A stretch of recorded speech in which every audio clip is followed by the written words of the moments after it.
Buen día, hermanos. Un gusto poder compartir una vez más algún comentario sobre la bendita palabra de Dios. Eh, en esta ocasión quisiera compartirles tanto la lectura de un fragmento del Evangelio de San Mateo como un fragmento de un libro de ficción sobre la infancia de nuestro Señor Jesucristo que va aparejado un poco con este fragmento de la palabra de Dios y que de alguna manera me hizo reflexionar al respecto de por qué le decían al Señor que era el hijo del carpintero.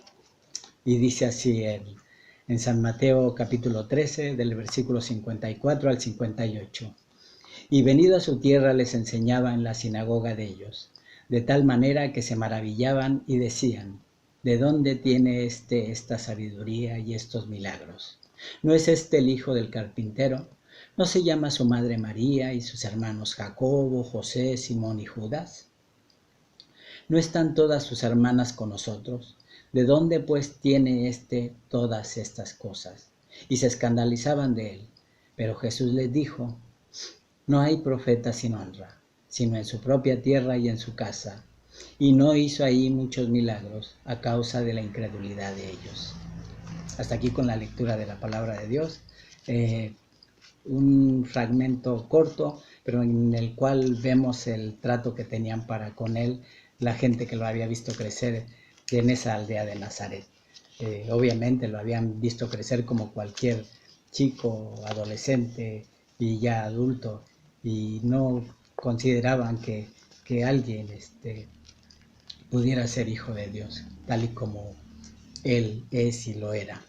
Eh, pero lejos de eso, al referirse a él como el hijo del carpintero, hasta siente uno ciertas palabras de desprecio o con intenciones de denigrar su persona.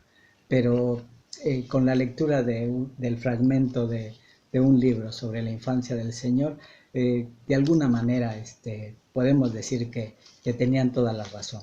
Y leo enseguida este fragmento de este libro que leí hace un tiempo, que en el que precisamente Jesús, este niño, a través de la imaginación de un escritor, le contesta a estas gentes respecto a ser el hijo del carpintero. Dice así este fragmento. Fragmento sucede en el momento en que el Señor es presentado ante los rabinos que dirigen la sinagoga de la aldea de Nazaret. Y dice así: levanté la vista, los ancianos estaban mirándome otra vez. ¿Por qué? ¿Qué más se podía preguntar? ¿Qué más se podía decir? Noté cómo se me encendía la cara, me ruboricé, pero sin saber por qué me ruborizaba. Por todos los ojos que estaban pendientes de mí, no pude contener el llanto. Mírame, Jesús, hijo de José, dijo el rabino. Obedecí. Me preguntó en hebreo: ¿por qué los fenicios le cortaron el pelo a Sansón? Luego ruego al rabino que me perdone. Pero no fueron los fenicios, respondí en hebreo, fueron los filisteos, y se lo cortaron para privarlo de su fuerza. Me habló en arameo: ¿dónde está Eliseo, el que fue arrebatado al cielo en un carro? Ruego me perdone el rabino, dije en arameo, fue Elías, no Eliseo, y Elías está con el Señor. En griego me preguntó: ¿quién habita en el jardín del Edén, escribiendo todo lo que acaece en este mundo? Tardé un poco en responder, luego en griego dije: nadie. En el jardín del Edén no vive nadie. El rabino miró a ambos lados, los otros rabinos le miraron a él y luego los tres a mí.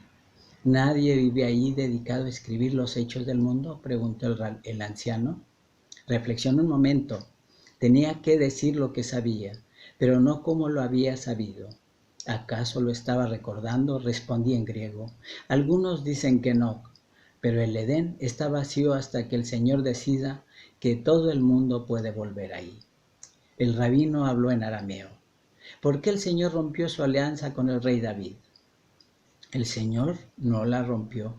Dije: esto lo sabía yo de siempre, tan claramente que ni siquiera tuve que pensarlo. El Señor nunca rompe sus alianzas. El trono de David existe.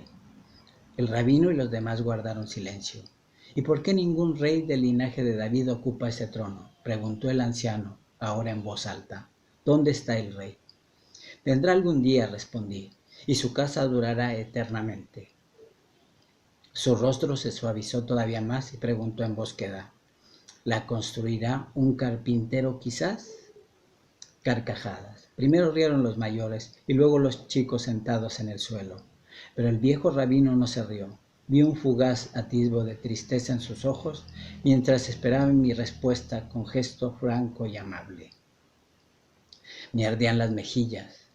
Sí, rabino, dije. Un carpintero, construirá la casa del rey. Siempre hay un carpintero. Incluso el propio Señor es a veces carpintero.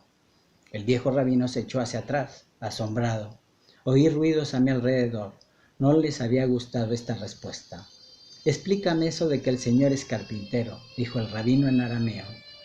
Pensé en lo que José me decía muchas veces. ¿No dijo el Señor a Noé cuántos codos debía tener el arca y con qué madera construirla? Y que había que embrear la madera. ¿Y no dijo el Señor cuántos pisos debía de tener el arca? ¿Y no dijo que había de tener un tragaluz de un codo de altura? ¿Y no dijo a Noé dónde tenía que poner la puerta? Callé. Una sonrisa apareció lentamente en la cara del anciano. Yo no miraba a nadie más, se hizo otra vez el silencio. Y no fue el Señor, proseguí en nuestra lengua, quien dijo al profeta Ezequiel la visión del nuevo templo, mostrándole la medida de las galerías y las columnas de las puertas y el altar, diciendo cómo tenían que estar hechas todas estas cosas. Así es, dijo el rabino sonriendo. Rabino, Señor, dije, desde los tiempos del Sinaí, donde hay Israel, hay un carpintero para construir el tabernáculo. Fue el Señor quien dio las medidas del tabernáculo y el rabino me hizo callar y rió. Levantó una mano pidiendo silencio. Es un buen niño, dijo mirando a José. Me gusta este niño. Sin más,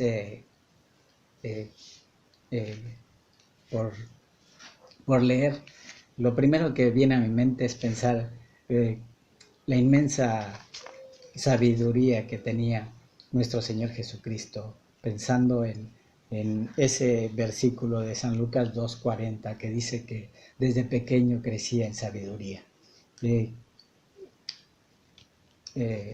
No hay forma de comprobar si fue así más que en la imaginación de este escritor sobre la infancia de nuestro Señor Jesucristo. Pero resalto aquí aquello que dice de que fue Dios quien le dictó a Noé cómo había de hacerse el arca. Le dictó también a Moisés cómo había de hacerse el tabernáculo y a Ezequiel cómo había de construirse el templo. Dio las medidas perfectas para realizar todas y cada una de estas obras. No podemos decir que es falso, que el Señor Jesús es el hijo del carpintero y es el hijo del carpintero por partida doble. Hijo del carpintero, creador de este mundo que disfrutamos, de este universo que aún hay muchos lugares que aún no conoce la humanidad entera. Podemos decir que nuestro Señor Jesucristo no solamente es hijo del carpintero, es hijo de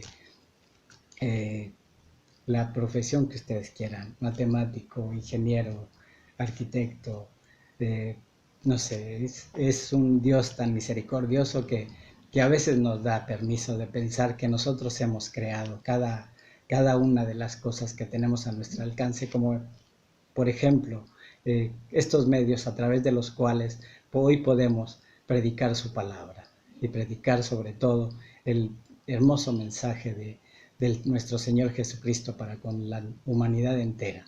Ese mensaje mediante el cual sabe cada ser humano que creyendo en Él puede ser salvo, porque solamente aquellos que creen en Él y en el que le envió pueden ser aceptados por Dios.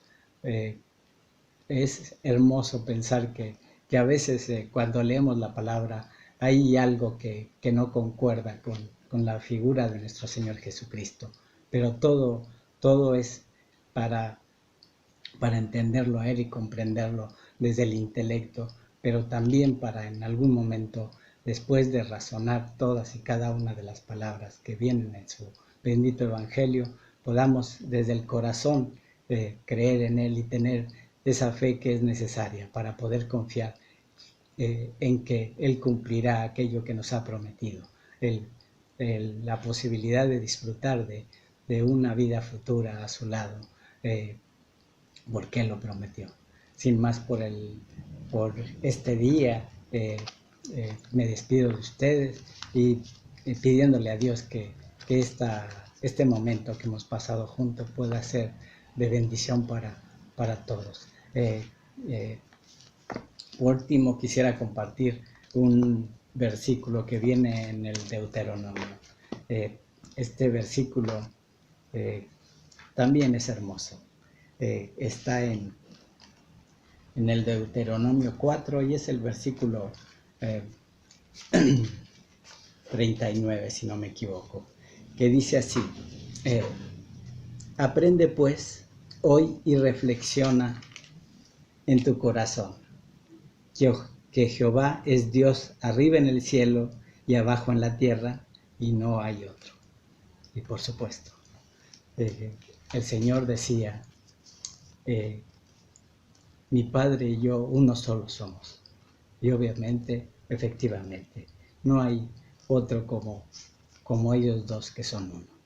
Sin más, me despido de ustedes deseando que nos pueda alumbrar nuestro Señor Jesucristo y acompañar en cada lectura de su bendita palabra. Hasta la próxima.